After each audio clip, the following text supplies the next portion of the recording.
European position, unfortunately, sees Iran and they get money signs in their eyes. This is what happens. They see Iran and they want to create economic deals with the country that they have been sanctioned and have not been allowed to do previously. That's what's motivating them. And it's quite unfortunate because obviously, if you look at geography, clearly the Arab world, the Gulf states, and those in the Middle East are most affected by whether Iran doesn't or doesn't have a nuclear weapon.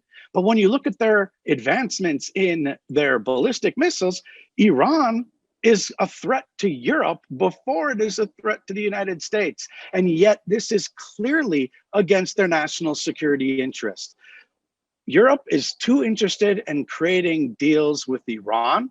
They have proven unwilling to work with the United States. Remember, President Trump only removed the United States from the majority of the nuclear deal in May 2018. For a year and a half, the United States worked with Europe to try to strengthen the deal, to come up with penalties that would be understood that could be applied on Iran for cheating. They wanted to make the deal stronger. Europe refused to work with the United States, or everything that they proposed would have absolutely no impact. So the problem is the United States is dealing with allies in Europe, let alone Russia and China, who clearly don't have America's interest, but our allies in Europe are not working with the United States to make the deal strong enough.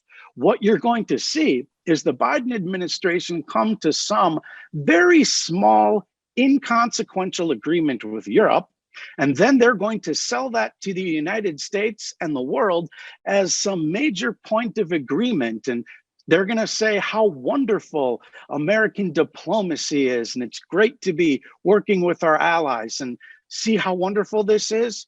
And none of that is going to change the bottom line of Iran's pursuit for nuclear weapons. It's a very unfortunate place that we're in.